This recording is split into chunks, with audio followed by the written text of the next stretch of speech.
Financial management start कर रहे हैं। और देखो, लास्ट टाइम कुछ बातें डिस्कस हुई थी, लेकिन उसको मैं रिपीट कर रहा हूँ और इन शॉर्ट कर रहा हूँ उसको। हम फाइनेंशियल मैनेजमेंट क्यों स्टडी करते हैं, क्यों सीएससी इंस्टीट्यूट कह रही है कि आपको फाइनेंशियल मैनेजमेंट की नॉलेज होनी चाहिए। देखो, जो आप स्टडी कर रहे हैं, ये तो आप लोगों को भी आइडिया है कि कंपनी सेक्रेटरी आप लोग बनेंगे, तो आपको कंपनी लेवल की नॉलेज होनी चाहिए। तो आपको ये आइडिया होना चाहिए कि एक बिजनेस, एक कंपनी अपने फाइनेंस को कैसे मैनेज करती है, तो आपको इस चीज की नॉलेज होनी चाहिए। उसके बारे में आप कुछ कह सकते हैं कि हाँ, आपने जो कुछ किया है या डिसीजन लिया है वो सही है या गलत है। तो अंडरस्टूड, आप लॉ तो पढ़ ही रहे हैं, लेकिन आपको फाइनेंशियल मैनेजमेंट की भी नॉलेज होनी चाहिए कि बिजनेस कंपनी जो है अपने बिजनेस में फाइनेंस को कैसे मैनेज कर रही है, सही कर रही है, गलत कर रही है। तो इसलिए सी इंस्टीट्यूट ने आप लोगों के यहाँ पर सिलेबस में इस चीज को ऐड किया है। चलो करते हैं बात फाइनेंशियल मैनेजमेंट में क्या है बातें।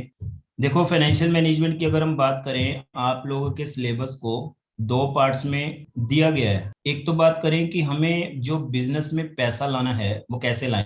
बिजनेस में पैसा जो हमें लाना होता है, जिससे हम बिजनेस को चलाते हैं, वो पैसा कहाँ से अरेंज करें। तो कह सकते हैं अरेंजमेंट ऑफ फंड्स या मैनेजमेंट ऑफ फंड। फंड कहाँ से आएंगे बताओ, मैनेजमेंट ऑफ फंड्स, या कह सकते हैं सोर्सेज ऑफ फंड। हमारे बिजनेस में कौन कौन से सोर्सेज ऑफ फाइनेंस होते हैं जहां से हमें पैसा अरेंज होता है बिजनेस के लिए, हम बिजनेस में पैसा लगाते हैं। Sir equity security. हाँ, बिल्कुल बिल्कुल ठीक कह रहे हो आप।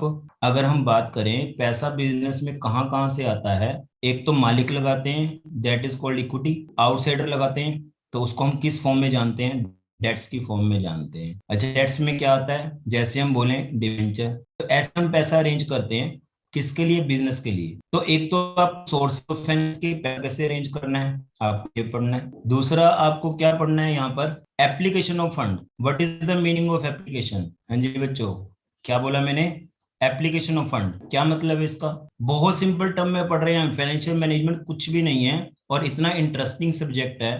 और अगर आप इसको ढंग से अगर स्टडी कर लें, तो आपको बहुत कुछ सीखने को मिलेगा और आपकी जॉब में बहुत हेल्पफुल है। ये सीए हो, सीएस हो, दोनों के लिए बहुत हेल्पफुल है ये। आपको थोड़ा थोड़ा जैसे जैसे स्टडी करेंगे, आपको नॉलेज मिलती रहेगी, बहुत नई नई चीजें सीखेंगे, इंटरेस्टिंग चीजें सीखेंगे। बोरिंग नहीं है सब्जेक्ट ये। हाँ जी बच्चों, अभी हम क्या बात कर रहे थे, application of fund. Now what is application. देखो, पढ़ने से पता चल रहा है। पहले मैंने क्या बोला, सोर्सेज ऑफ फाइनेंस या सोर्सेज ऑफ फंड। जो फंड है हमें कैसे अवेलेबल हो, उसके सोर्स क्या है, कहाँ से अरेंज होगा। तो वो बोला गया इक्विटी से, डेट से। इक्विटी कौन है, ये ओनर है, ये ओनर है, ये मालिक है बिजनेस के जो पैसा लगाएंगे। डेट कौन है, ये आउटसाइडर है जो पैसा लगाएंगे। तो बिजनेस में दो ही टाइप से तो पैसा लगता है, या तो घर से या बाहर से। हम छोटे बिजनेस की बात भी करते हैं, कंपनी की बात ना करें, तब भी तो आप यही बोलोगे, या तो घर से पैसा लगेगा या बाहर से। दूसरा क्या काम होता है बताओ, एप्लीकेशन ऑफ फंड में क्या होगा, हम फंड्स क्यों लेकर आ रहे हैं बिजनेस में, बता सकते हैं कोई भी मुझे।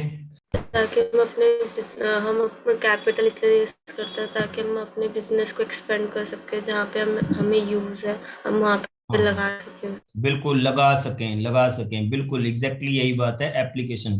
पैसा हमें लगाना है, हम कहाँ कहाँ पर पैसा लगाते हैं, आपकी नॉलेज में है सारी चीजें, बस मैं उसको उगलवाना चाहता हूँ। बिजनेस में आप पैसा लगाते हैं दो जगह पर, या तो लगाते हैं फिक्स एसेट्स में, या आप लगाते हैं वर्किंग कैपिटल में। वर्किंग कैपिटल कुछ भी नहीं है, क्या है, day to day activities, that is called working capital. अच्छा, इसको अभी हम किस लैंग्वेज में पढ़कर आए हैं, ट्वेल्थ में आप लोगों ने पढ़ा होगा वर्किंग कैपिटल, याद है, क्या था यस क्या था वर्किंग कैपिटल, सर, बोलो। Assets minus current liability, assets minus current current assets liability, minus current liabilities.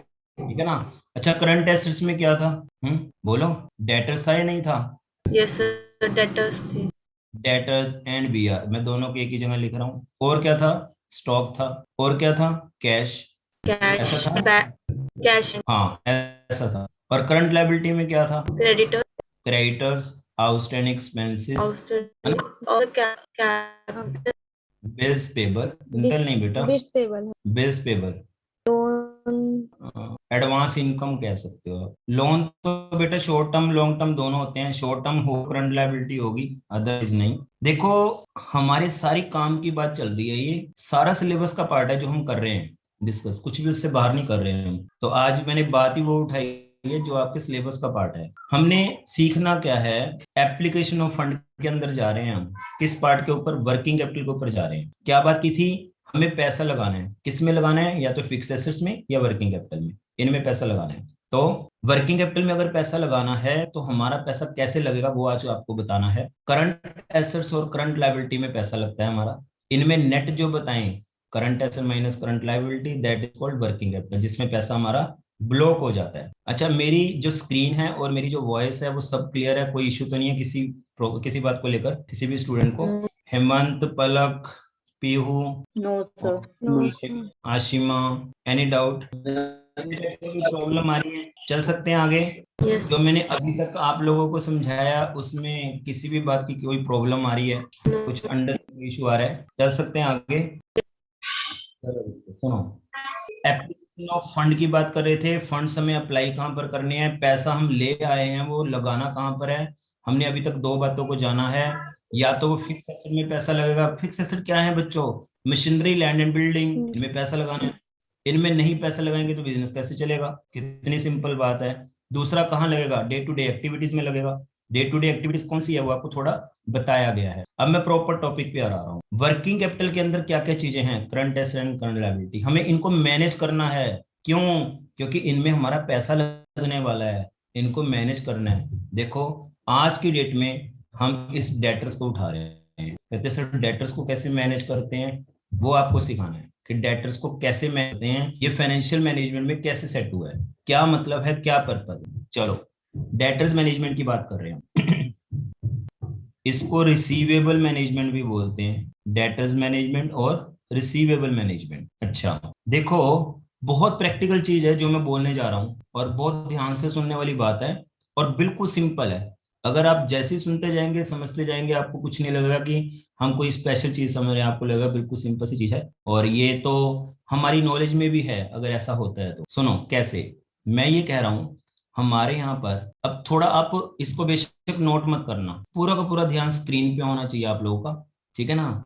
मैं आप लोगों को देख पा रहा हूँ, तो इसलिए मैं बोल रहा हूँ कि आप लोग लिखने में बिजी अभी ना हो, तो मैं कंटेंट बताऊंगा जहां पर आपको नोटिंग करनी है। ध्यान से सुनोगे तो आपको समझ आएगा, क्योंकि अब समझाने वाला टॉपिक ही चल रहा है, जो हमारी क्लास का टॉपिक है, सिलेबस का पार्ट है। मैं आप लोगों से बोलता हूँ कि मेरे यहाँ पर सेल होती है। जो सेल होती है वो दो टाइप की होती है। कौन कौन सी? कैश और क्रेडिट। बोलो। यस। आप मुझे बता सकते हो कि जो डेटर की सेल होती है वो उससे किसका रिलेशन है? कैश का सेल का रिलेशन है या क्रेडिट सेल का रिलेशन है? The credit sale. हाँ, तो अब हमारा जो टॉपिक यहाँ पर चल रहा है वो इस सेल के ऊपर चल रहा है, इसके ऊपर नहीं चल रहा। हमें मैनेज किसको करना है? हमें इसको मैनेज करना है, इसको नहीं, क्योंकि काम ही नहीं है हमारा उस पर। कैश सेल तो हो रही है बस, लेकिन क्रेडिट सेल को कैसे मैनेज करना है वो हमें सीखना है यहाँ पर। तो क्रेडिट सेल्स के मतलब किससे है? डेटर्स को। तो डेटर से है, तो डेटर्स को मैनेज कैसे करें, क्या ऐसी बात सीखने जा रहे हैं जो फाइनेंशियल मैनेजमेंट को जोड़ा गया डेटर्स के साथ। चला जाए आगे। हाँ जी, सुनो फिर, मैं अगर आपसे ये बोलूं, मेरे यहाँ पर 1 मंथ की क्रेडिट सेल होती है, 1 मंथ की, और मेरी कितनी सेल होती है? सपोज मेरी सेल जो होती है वो 20 lakhs होती है, ठीक है? अब अगर आप ये सोचें मैं सेल को बढ़ाना चाहता हूँ, बेशक मैं उधार ज्यादा पीरियड के लिए दे दूं। अच्छा, क्या ऐसा पॉसिबल है?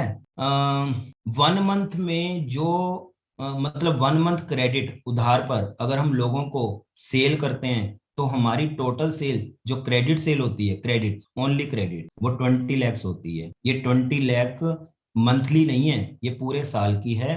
पूरे साल की सेल 20 lakhs है, और ये कब है? जब हम 1 मंथ क्रेडिट पीरियड अलाउ करते हैं। समझ आया? समझ आ रहा है सबको बच्चे? बहुत सिंपल। ये वाला पॉइंट दोबारा बता दो। मैंने ये बोला हम, अच्छा इसको मैं थोड़ा सा चेंज करके बोलता हूँ, हम पूरे साल जो सेल करते हैं वो 20 lakhs करते हैं। इतनी सेल होती है, वो क्या है सेल? Credit sale. कब होता है ये?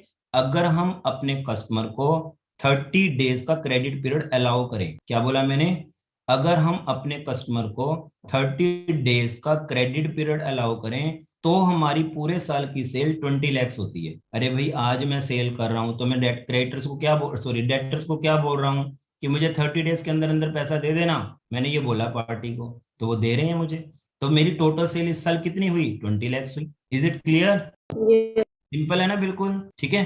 अच्छा, आप सोचो, आप लोगों से पूछता हूं, अगर मैंने ये पीरियड बढ़ाकर 60 डेज कर दिया, ठीक है, क्या मेरी सेल बढ़ने के चांसेस है या घटने के चांसेस है, बताओ। सर घटने क्या मेरे साथ और कस्टमर जुड़ने को तैयार हो जाएंगे यस या घटने को तैयार हो यस जाएंगे यार, वो तो सर, क्रेडिट बढ़ने के लिए। बढ़ने के बढ़ने के लिए चांसेस। तैयार। बिल्कुल बिल्कुल, तो मैं कह रहा हूँ मेरी सेल यहाँ पर 25 लैक्स होगी, बोलो ठीक है।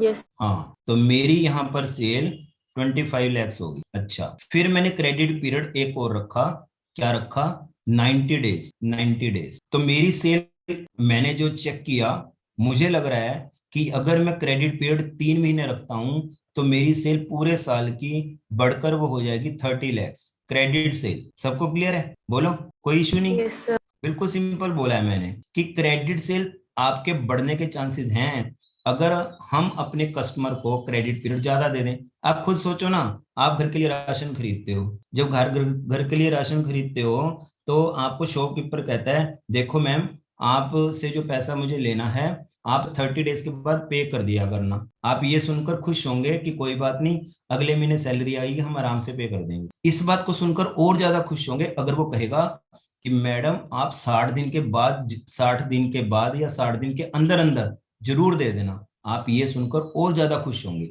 अच्छा, अगर उसने ये कह दिया कि आप 90 डेज के अंदर अंदर पे कर देना, आप और ज्यादा खुश होंगे। क्यों? अरे रिलैक्सेशन का टाइम मिल गया। कितना रिलैक्सेशन का टाइम दे दिया पार्टी ने, 90 दिन के अंदर, 3 महीने के अंदर अंदर पे करना है। तो आप औरों को भी बताओगे देखो वो 90 डेज के लिए उधार पे दे रहा है, तो आप उसके कस्टमर और जुड़ जाएंगे, तो अंडरस्टूड सेल बढ़ जाएगी। कितनी सिंपल बात है। सबको क्लियर है ये पॉइंट? किसी को डाउट है इस पॉइंट पर? चल सकते हैं आगे। अब हमें ये देखना है, टॉपिक मेरा है कि आपके सामने 3 पॉलिसी हैं। ये पॉलिसी नंबर 1 है, इसको क्या नाम दे रहा हूं, ये पॉलिसी नंबर है एक तरह से, ये पॉलिसी है। तो ये पॉलिसी नंबर 1 है, ये पॉलिसी नंबर 2 है और ये पॉलिसी नंबर 3 है। हमें ये देखना है कि हमारे लिए कौन सी पॉलिसी बेस्ट है, ठीक है। हमें कितने पीरियड पर उधार देना सही रहेगा, हमें ऐसा डिसीजन लेना है।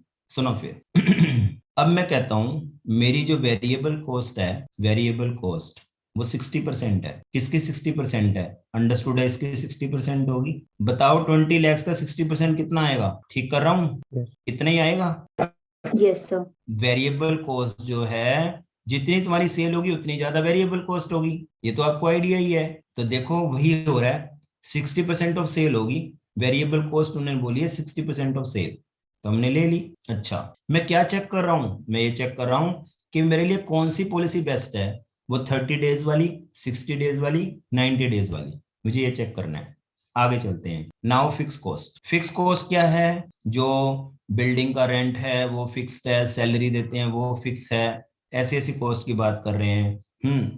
तो बिल्डिंग की डेप्रिसिएशन या बिल्डिंग का रेंट वो हमारे फिक्स कॉस्ट है। तो फिक्स कॉस्ट हम मानकर चल रहे हैं कि वो हर केस में अंडरस्टूड है, इक्वल होगी। ये तो आपको आइडिया ही है, fix cost in totality same रहती है। तो फिक्स कॉस्ट में मानकर चल रहा हूं वो 3 लाख रुपए है, तो अंडरस्टूड है हर केस में 3 लाख होगी क्योंकि वो फिक्स है। हम कितनी भी आउटपुट करें, कितना भी सेल करें, वो तो सेम रहेगी। अच्छा, और देखते हैं कॉस्ट ऑफ कैपिटल, या मैं इसको बोलूं अपॉर्चुनिटी कॉस्ट, या मैं बोलूं अपॉर्चुनिटी कॉस्ट। क्या मतलब हुआ अपॉर्चुनिटी कॉस्ट का? किसको बोलते हैं अपॉर्चुनिटी कॉस्ट? और जो एक चीज लेने के लिए दूसरी चीज छोड़नी पड़ती है उसको हम अपॉर्चुनिटी कॉस्ट कहते हैं। बिल्कुल ठीक, सही कह रहे हो। देखो बच्चों, हमारा पैसा यहाँ पर ये ब्लॉक हुआ, देखो ये ब्लॉक हुआ है नहीं, 20 लाख की सेल करने के लिए 15 लाख ब्लॉक हो गया। बोलो कह सकते हैं, कह सकते हैं। अच्छा, और भी बोल सकता हूँ, सुनो, 18 लाख मेरा पैसा ब्लॉक हो गया 25 लाख की सेल के लिए। Is it clear? तो मैं कह सकता कि 21 लाख मेरा पैसा ब्लॉक हो गया 30 लाख की सेल के लिए। तो ये क्या है, यही पैसा मेरा कहीं और लगता तो मुझे रिटर्न मिलता। वो कितना रिटर्न मिलता वो भी तो चेक करो, वो ही तो मेरा खर्चा है, वो तो मुझे मिलता ही मिलता। तो मैं यहाँ से एडिशनल कितना कमा रहा हूँ वो मुझे देखना है अभी। तो मैं कॉस्ट ऑफ कैपिटल की बात कर रहा हूँ, मैं पैसा कितना लगा रहा हूँ, देखो 12 + 3 15 हो गया, 15 लाख लगा रहा हूँ। कितने दिन के लिए लगा रहा हूँ? 30 डेज के लिए लगा रहा हूँ, और मैं पूरे साल में 360 डेज मानकर चल रहा हूँ। अंडरस्टूड है, मुझे भी पता है, आपको ही पता है 365 डेज होते हैं, लेकिन अगर हम कैलकुलेशन को इजी बनाना चाहें तो हम 360 डेज ले सकते हैं, ठीक है। तो CS इंस्टीट्यूट आपको अलाउ करती है कि आप 360 डेज ले सकते हो पर एनम, अगर आपकी कैलकुलेशन पर फिट बैठते हैं, अगर आपको सही लगता है। चलो हाँ जी, 15 15 डेज के लिए मेरा पैसा, सॉरी 15 lakhs मेरा पैसा ब्लॉक हो रहा है 30 डेज के लिए, और मैं अपॉर्चुनिटी कॉस्ट मानकर चल रहा हूँ 10% है। यही पैसा मैं कहीं और लगाता है तो मुझे 10% रिटर्न मिलता ही मिलता। तो बताओ मेरी कितनी इनकम छूट गई इस सेल को करने के लिए। बताओ बच्चों, 15 lakhs के ऊपर 30 डेज के लिए आउट ऑफ 360 डेज इंटू 10%, 12,500। 12,500। तो अभी तो अमाउंट इन लैक्स थी, तो मैं इसको भी उसी तरह से लिख लूं, है ना। तो 0.125, 00 लिखे ना लिखे कोई उसका मतलब नहीं है ना। अमाउंट इन लैक्स लिखा हुआ है इसलिए मैंने इस तरह से लिखा है। सबको क्लियर है ये पॉइंट? ये जो आपने डेज का 360 लिया, तो हाँ, मतलब हमें उन्होंने मतलब इंस्टीट्यूट ने अलाउ कर रखा है, तो हम ये पहचानेंगे कैसे कि कौन से क्वेश्चन में वो 360 बेटा लेना रेलेवेंट रहेगा हर या क्वेश्चन में 55? हर क्वेश्चन में जहां पर आप एनुअली कोई कैलकुलेशन कर रहे हो तो आप 360 डेज यूज कर सकते हो कैलकुलेशन के पर्पस। ठीक है, किसी भी क्वेश्चन में कर सकते हो। आप बहुत सारे चैप्टर करेंगे, अभी तो आपने एक ही चैप्टर स्टार्ट किया, हर चैप्टर में कर पाओगे 360 डेज यूज, जहां पर एनुअल की बात आएगी, जहां पर एक साल की बात आएगी। ठीक है, क्लियर है? अगर आप यहाँ पर 365 डेज कर लोगे तो कोई इशू नहीं है। आपको भी पता है, मुझे भी पता है कि यहाँ पर कितना चेंज आ जाता है। अच्छा करके देखना, कैलकुलेटर तो सबके पास है, करके देखो प्लीज, बताओ मुझे कितना कुछ भी ज्यादा डिफरेंस नहीं आएगा, बहुत कम आएगा। 0.123। सॉरी फिर से बोलो, यहाँ 12,500 आ रहा था, कितना बता रहे हो? 12,300। 10,300, यही बोल रहे हो ना? 12,000 आया। हाँ 12,300 आया होगा। Yes. हाँ तो देखो बेटा 200 रुपए का डिफरेंस आ रहा है सारा, तो उससे कोई ज्यादा डिफरेंस नहीं पड़ेगा। क्यों? क्योंकि हम यहाँ पर डिसीजन मेकिंग का काम कर रहे हैं, एक्चुअल प्रॉफिट नहीं आ रहा है ये। यहाँ हम डिसीजन लेना चाह रहे हैं कि कौन सा डिसीजन बेस्ट रहेगा हमारे लिए। एक्चुअल तो कोई भी डाटा नहीं है, सारी वैल्यू जो है ये एस्टिमेटेड वैल्यूज है, हम मान कर चल रहे हैं ऐसा ऐसा होगा। एक्चुअल तो कुछ भी नहीं है इसमें, समझ पा रहे हो ना। तो ये डिसीजन मेकिंग चैप्टर है कि हमें तो एक डिसीजन पर पहुंचना है, तो उससे कोई वेरिएशन इतना नहीं आएगा कि हमारे डिसीजन चेंज हो जाएंगे कि 30 डेज की जगह 60 डेज की पॉलिसी फिट बैठेगी अगर हम इस कैलकुलेशन में 365 डेज यूज करते। ऐसा कुछ नहीं है। Is it clear? Yes. बिल्कुल, आप फ्रैंकली कुछ भी ले सकते हो, 365 डेज भी ले सकते हो, 360 भी, लेकिन हर कैलकुलेशन में फिर आपको 360 लेना है। जैसे पूरे क्वेश्चन में मैं ले रहा हूँ 360 डेज ही लूंगा, फिर ऐसा नहीं है कि मैं 30 डेज के केस में 360 डेज यूज कर रहा हूँ और 60 डेज के केस में 365 डेज यूज कर रहा हूँ, ऐसे नहीं करूंगा फिर। बस इतना जरूर ध्यान रखना, छोटी सी बात। हाँ बच्चों आगे चलते हैं, सेकंड देखते हैं। फिर मेरा पैसा कितना ब्लॉक हो गया, 15 + 3 18 lakhs इंटू 30, सॉरी कितने डेज लूं ना, तो यहाँ 60 डेज लूंगा यहाँ पर 60 डेज लूंगा, डिवाइड बाय 360 इंटू 10, ये सेम रहेगा, बस पीरियड चेंज हुआ है आपका और कुछ नहीं, यहाँ तो अमाउंट चेंज हुई है। हाँ बताओ बच्चों कितना आ रहा है? 30,000। 30,000, ठीक है। तो ये पॉइंट 0.3। हाँ ठीक है ना, चल सकते हैं आगे। हाँ जी चलो, नेक्स्ट कैलकुलेशन क्या कह रही है? 18 + 3 21 लाख हो गया, इनटू क्या करूं अब मैं? 90। हाँ बिल्कुल, 90 divide by 360 into 10 divide by 100। बताओ बच्चों कितना आ रहा है? 0.525। 1,500। 0.5 मीन्स 50,000 आ रही है, 50,000 आ रही है। नहीं सर, 0.525। 525 एक मिनट ठीक कर देते हैं इसको 525 52,500 आ रही है, इट मीन्स ऐसे ही है ना। चल सकते हैं आगे? Yes sir. चलो ठीक है बच्चों, देखो अभी हमने क्या किया, जो हमारी क्रेडिट सेल है उसमें से हमने वेरिएबल कॉस्ट माइनस की है जो कि सेल की एक परसेंटेज होगी, कर दिया। फिर क्या आया? फिक्स कॉस्ट, क्वेश्चन में एग्जैक्टली गिवन होगी, साफ साफ डाटा गिवन होगा, कहीं पर कोई कंफ्यूजन नहीं है। फिक्स कॉस्ट आपको गिवन होगी जितनी है, ये हर पीरियड में सेम लगेगी, इसमें कोई वेरिएशन नहीं है जब तक क्वेश्चन में खुद नहीं बताएंगे कि 25 lakhs के केस में इतनी फिक्स कॉस्ट होगी, नहीं बोलेंगे तो हम सब में सेम ही मानेंगे। फिर आया अपॉर्चुनिटी कॉस्ट या कॉस्ट ऑफ कैपिटल। इसका क्या मतलब है? जो पैसा हमारा ब्लॉक हो रहा है सेल के साथ साथ, कौन सा है वो? वेरिएबल कॉस्ट और फिक्स कॉस्ट। वो जो पैसा ब्लॉक हो रहा है उसके ऊपर तुम्हें कितना रिटर्न मिलने के चांसेस थे? ये हमें रिटर्न मिलना ही मिलना था अगर हम पैसा इस सेल में ना डालते। हम बैंक में भी डालते तब भी हमें 10% इंटरेस्ट मिल जाता, ये मानकर चल रहे। चलो अब क्या करें, कुछ और भी हो सकता है, कोई और एक्सपेंस भी आ सकता है, कोई सोच सकते हैं इस बात पर? चलो बताते हैं, सुनो। बैड डेट्स, जितनी ज्यादा सेल होगी क्या उतने ज्यादा बैड डेट्स नहीं होने के चांसेस? अरे भाई आप Yes. उधार पर सेल करोगे आप उधार पर सेल करोगे, सेल तुम्हारी बढ़ती है तो अंडरस्टूड है उसमें बैड डेट्स होने के चांसेस उतने ज्यादा हैं। सेल कम होगी तो अंडरस्टूड है बैड डेट्स उतने कम होने के चांसेस होंगे, ठीक है ना। तो बैड डेट्स की बात करते हैं, क्या हुआ 30 डेज, 60 डेज, 90 डेज के केस में उन्होंने क्या बोला, यहां पर उन्होंने बोला 2% ऑफ सेल, यहां पर उन्होंने बोला 3% ऑफ सेल, यहां पर उन्होंने बोला 4% ऑफ सेल, पैसे डूबने के चांसेस है। सेल कौन सी, अंडरस्टूड है कैश सेल थोड़ी डूबेगी, क्रेडिट सेल डूबेगी, क्रेडिट सेल। पैसे जो लोग नहीं देंगे किस पे नहीं देंगे, क्रेडिट सेल पे नहीं देंगे, ठीक है ना। चलो 2% ऑफ किसका निकालूं, 20 लाख 20 लाख का। अच्छा फिर 3% किसका निकालूं, 25 लाख का। 25 अच्छा 4% किसका निकालूं, 30 लाख 30 लाख। Very good. हेमंत, शिवानी, कोई डाउट आ रहा है? No sir. ओके हेमंत, आपने वीडियो नहीं ऑन की हुई बच्चे, आपको समझ आ रहा है हेमंत? आपकी आवाज नहीं आ रही। चलो सर हाँ जी, हाँ जी बोलो। सर अगर मतलब जितना ज्यादा ग्रेस पीरियड हम देते हैं उनको तो हाँ उतने जी ज्यादा हमें बैड डेट होने की प्रोबेबिलिटी होती है। तो बिल्कुल, उतने ग्रेस पीरियड तक हम जाएंगे क्यों, जब हमें पता है कि अगर हम 90 डेज का दे रहे हैं तो हमें 4% का बैड डेट। ठीक है, ठीक, सही कह रहे हो, आपका अच्छा क्वेश्चन है। बैड डेट्स ज्यादा होने के चांसेस है तो बेटा सेल भी तो ज्यादा होने के चांसेस हैं। ड्यू टू सेल हम प्रॉफिट अर्न करेंगे, due to sale increase in sale bad debts increase होंगे।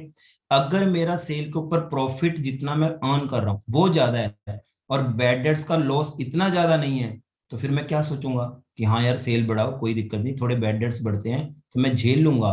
क्यों, क्योंकि प्रॉफिट और ज्यादा होने के चांसेस हैं। आप समझ पा रहे हैं मेरी बात को? एक बार फिर दोबारा से रिपीट। हाँ हाँ बिल्कुल, सुनो, बहुत सिंपल, ध्यान से सुनो।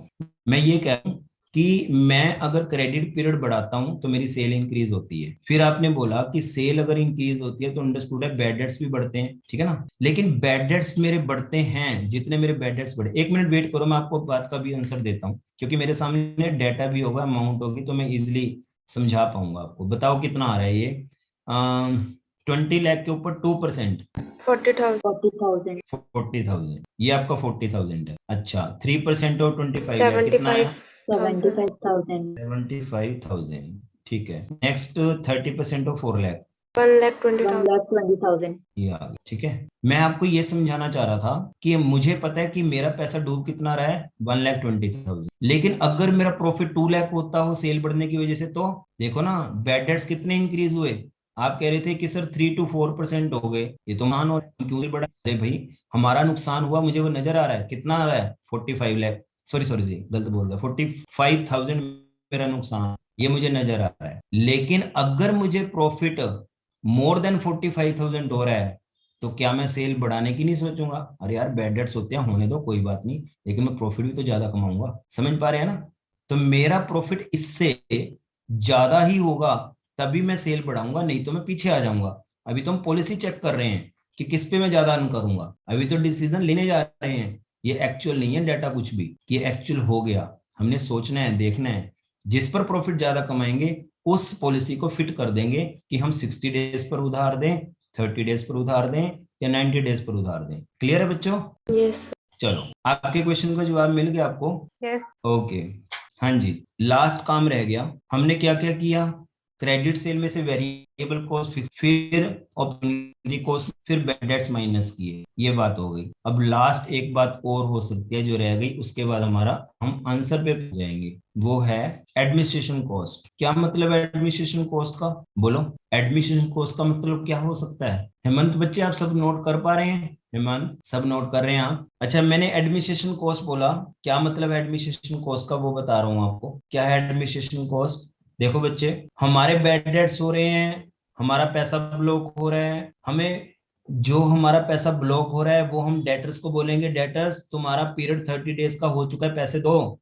60 डेज वाले हैं तो उनको रिमाइंडर भेजते हैं बार बार कि डेटर्स तुम्हारा टाइम हो चुका है 60 डेज, पैसा दो। तो हम प्रॉपर रजिस्टर मेंटेन करते हैं, उनको फोन कॉल करते हैं, उनके पास पर्सन भेजते हैं, जाओ पैसा लेकर आओ। कलेक्शन कॉस्ट भी बोल सकता हूँ मैं, तो इसको मैं छोटी सी कॉस्ट का नाम दे रहा हूँ एडमिनिस्ट्रेशन कॉस्ट। एडमिनिस्ट्रेशन कॉस्ट मैं मानकर चल रहा हूँ, इस केस में 10,000 है, इस केस में 15,000 है और इस केस में 20,000। सबको क्लियर है? ये सब डेटा आपको क्वेश्चन में गिवन होगा, कहीं कोई कंफ्यूजन नहीं है। बस अब देखते हैं कौन सी चीजें माइनस होनी है, कौन सी चीजें प्लस होनी है। देखो बच्चों, ये मेरी सेल है 20 lakhs, इसमें ये वाली जो कॉस्ट है तो ये भी माइनस होगी, ये भी, सारे माइनस हो रहे हैं, तो अंडरस्टूड है। उसके बाद आपका क्या आ जाएगा, प्रॉफिट आ जाएगा। सर एक बार एडमिनिस्ट्रेशन कॉस्ट दोबारा बता। एडमिनिस्ट्रेशन कॉस्ट का मतलब ये है, जो मैंने डेटर्स की लिस्ट बनाई हुई है उनको मैंने टाइम टू टाइम रिमाइंडर भेजना है कि पार्टी हमें पे करो। उसके लिए हमें स्टाफ भी तो चाहिएगा, उनके रिकॉर्ड मेंटेन करेंगे कि कितने टाइम का उधार हो गया, कब सेल किया था। पार्टी को रिमाइंडर भेजना है, उनको फोन कॉल करनी है, उनको मैसेजेस भेजने हैं, ठीक है ना, उनसे जाकर पैसा कलेक्ट करना है। तो ये है एडमिनिस्ट्रेशन कॉस्ट। बोलो ठीक है, कलेक्शन कॉस्ट भी कह सकते हैं, एडमिनिस्ट्रेशन एंड कलेक्ट, ठीक है ना। तो जितने ज्यादा हमारे डेट उतने ज्यादा एडमिनिस्ट्रेशन कॉस्ट होने के चांसेस हैं। सब कुछ क्वेश्चन में गिवन होगा, आपको कहीं कुछ सोचने की जरूरत नहीं है। चला जाए आगे। हाँ जी बच्चों, अब बताओ मुझे आंसर क्या आ रहा है। ये सारी आइटम माइनस की हैं, बताओ बच्चों। सर पहले वाले का तो आ रहा है 437,500। 437,500, 4,37,500 सबका आ रहा है ये, प्लीज चेक करो। किसी का कोई अलग आ रहा है तो बताना, हो सकता है कि कुछ गलती हो रही हो, तो पता चल जाएगा। मेरे पास कैलकुलेटर नहीं है, मैं कैलकुलेशन नहीं कर पा रहा। किसने बताया था अभी आंसर? सर पलक। ओके, अदिति, शिवानी, क्या आंसर आ रहा है? यही आ रहा है? सर यही आ रहा है। यस सर, यही चलो ठीक है, अब इसका देखते हैं, इसका बताओ मुझे। सर। सर 5,80,000। 5,80,000, 80,000। ठीक है। इसमें कितना आ रहा है? 7,07,500। 7,07,500। अच्छा, किसमें प्रॉफिट ज्यादा लग रहा है आपको? 90 डेज के 90 पीरियड डेज में। हाँ, 90 डेज के केस में। अभी अदिति आपके बात का फिर मैं जवाब दे रहा हूँ, आपको भी पता चल रहा है बैड डेट्स मेरे बेशक हो गए हैं ज्यादा, लेकिन देखो ना, यहाँ 75,000 था, यहाँ 1,20,000 है, बहुत ज्यादा बैड डेट्स हैं, लेकिन फिर भी प्रॉफिट में वेरिएशन जबरदस्त है। तो मैं इस बैड डेट्स का लॉस इजिली झेल सकता हूँ। क्यों? क्योंकि मेरी यहाँ पर सेल ज्यादा हो जाने की वजह से प्रॉफिट में ज्यादा कमा रहा हूँ, ठीक है ना बच्चे? नहीं, ये चीज इस पे भी तो डिपेंड करेगी कि हमारी सेल्स कितने परसेंट पे बढ़ रही है। मतलब यहाँ कितना पे तो परसेंट? जो भी परसेंट इंक्रीज हो रहा है वो तो सेम ही है। नहीं नहीं, एक मिनट, फिर से क्या बोला आपने, क्या सेम है? सर जो हमारी सेल्स इंक्रीज हो रही है, मतलब जैसे सपोज कि अगर हम 1 मंथ का ग्रेस पीरियड और बढ़ा देते हैं, तो जो हमारी सेल्स इंक्रीज हो रही है वो हाँ वही सेम हाँ। परसेंटेज से इंक्रीज। तो जो हमारा प्रॉफिट होगा वो जरूरी थोड़ा ना कि मतलब हमेशा ऐसा जरूरी नहीं है कि जो सेल्स है वो उसी परसेंटेज पे हो बढ़े। तो उस केस में हमारा प्रॉफिट वेरी भी तो कर सकता प्रॉफिट वेरी करेगा तो किस बेस पर करेगा? जनरली अगर मैं कहता हूँ 10 लाख की मेरी सेल